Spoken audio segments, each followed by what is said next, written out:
How y'all doing, YouTube? Today is about creating boundaries and why it's healthy to do so.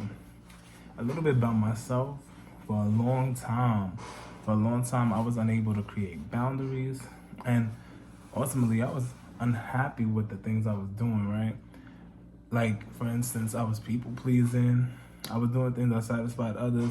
I'm like a little bit about me is that I'm an empath. I like to see people happy. I like to see people, you know, have the best time and enjoy enjoyment in life. But the thing is, I had to learn the hard way that maybe they wanted the same for me, but it wasn't their job to make me happy. And I think that a lot of people want to expect what they give to be returned back to them, but they don't give it to themselves. So I'm gonna really explain why boundaries are so important. It's very essential for your happiness and the true guidance. Well, the first thing I said was, first of all, people pleasing, right? We don't do that. When you please everyone but yourself and you don't forget about yourself, you tend to just pour into someone else's cup. We don't do that, right? Because when you pour into somebody else's cup, you're leaving your cup empty. You have to fill yourself up with life before you can fill up others. And by doing that, it allows people to respect you. It allows people to be like, you know what? He's busy or she's busy. So, I'm going to have to figure it out for myself. I really feel like, when you pour into somebody so much, you can hinder someone's growth because you're just over giving, over caring, over nurturing.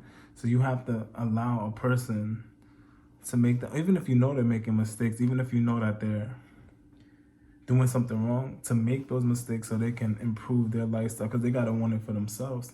So, and I think that another thing about people who's empath or who have trouble creating boundaries is that they're visionaries. They can see things that other people really can't see. And because that you can see certain things and certain patterns, you feel as if you need to stop others from their journey. And that's not true. That's not necessarily true. You got to allow people to walk their walk and learn from it. And when they make a mistake and they need advice or guidance, that's when you give them that information. Everybody needs a time to, or a chance to think about what's going on and why certain things is occurring in their life. So another reason for boundaries is, we said people pleasing, is self-respect. People tend to respect people who respect themselves. And a part of giving, it seems as if you need someone to make you happy. It just comes off as that way. And because of that, people don't respect someone who's giving.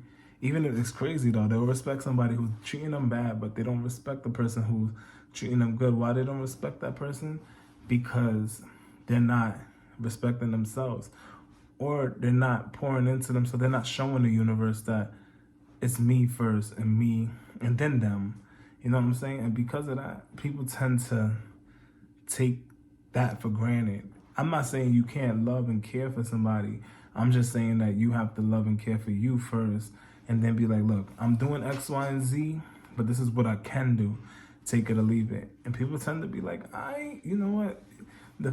Nobody does anything for someone just regularly. So you can offer your help, your love with somebody while keeping boundaries. That's not a problem. That's not an issue. If somebody ever tells you that it is an issue, it's just that they want to take and take and take from you, and they have no intentions on giving from you, to be honest with you.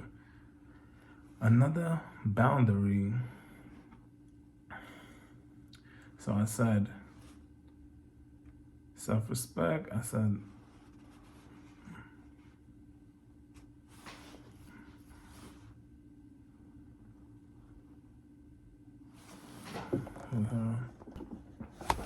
another reason for boundaries is definitely for your mental health. I can't tell you how many times I felt like I was just giving and pouring and like it felt draining. It's almost draining to consistently give and not have time for yourself. So I urge you, like, I really consider you taking time for yourself, even if, yes, be selfish with your time. I'm not saying you can't give people your time, but very much so. The moment I started being selfish with my time, the moment I put up some boundaries and said, hey, yo, I'm gonna pour into Cornell, everything changed for me. And I mean, like, it changed to the matter of what I do with my time, the enjoyment I perceive as enjoyment, because a little bit about myself is like, a lot of people want to be like, oh, let's go to the club, let's go out to eat, let's go drink. And for a long, long time, I was doing that stuff. And I don't get it twisted. I was having a lot of fun with it, but I don't think that it was my kind of fun, right? I think more so, my kind of fun was being at home, reading books, getting educated on certain things, and trying to grow as a person. Like, really, mental growth, mental stimulation is really an enjoyment of mine.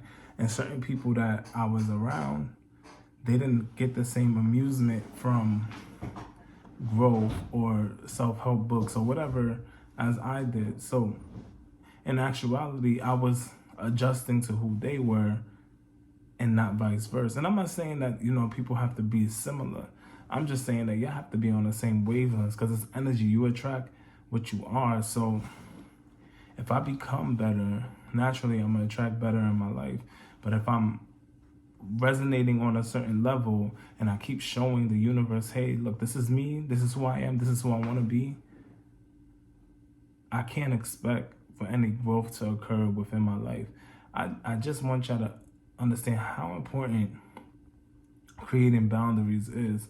And from a young age, I struggled with creating those boundaries because of a fear. So, and that's very key, that's very important to identify what is the fear behind why you don't create boundaries.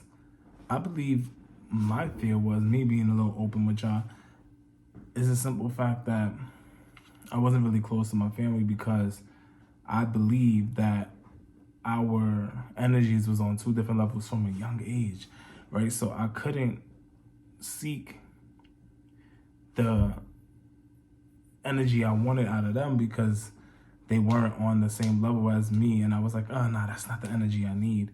And then when I went to school, you kind of just like, you get cool with people, but then people grow differently. People, like, the way I resonated in school when I was a kid and the way me as a man now is two different levels. But I can always talk to you and communicate with you and then be like, hey, like, are we cool? But then when I see, like, there's a big difference between who I am now and who you are, because you didn't do the work, it tends to show. It shows. And it's like, now I realize I can't get it from you. So if you always have a fear of losing people, or a fear of abandonment, or a fear of being afraid to grow, then you're never really going to become who you want to become. So I think it's very important to cleanse your energy, be to yourself, figure out who you truly are, and stand for who you are. Because the moment you stand for that, people are going to respect you. People are going to look up to you. People are going to really realize that, like, yo, this is who he is, and this is why he behaves the way he behaves, or she behaves. I want people to know you for you, and not know you for who they are or for their selfish desires, because there's nobody more important than you and what you want through this life. It's crazy to say, but for some reason, this universe, this world wants you to think that everything's about somebody outside of you, but it's very much so about you. And when you get into a wavelength, into a spiritual wavelength, that you're resonating with things and you're like, this is what I need, this is what I want, and you start understanding yourself as a own soul individual, you can start pouring into others the proper way. And a lot of times if you're pouring into somebody and you're not fully whole, chances are you're not pouring in the proper way. people, if I learn something and I try to give it to you, but I'm not fully resonating in that energy for that, then I'm not leading by example. And if I'm not leading by example, then I'm not properly doing what I was set here to do. I feel like creating boundaries is a start of self-healing, a self-love journey. And in order to love yourself, you have to start creating boundaries. Please comment, like, subscribe. Tell me what you think in the comments. I'm definitely gonna respond, and we could talk about it. And if you need any additional help, I'm responding to any questions. Like, what's up? Talk to me. I hope you have to take care and have a good day. Let's go. Let's get it. Self-healing.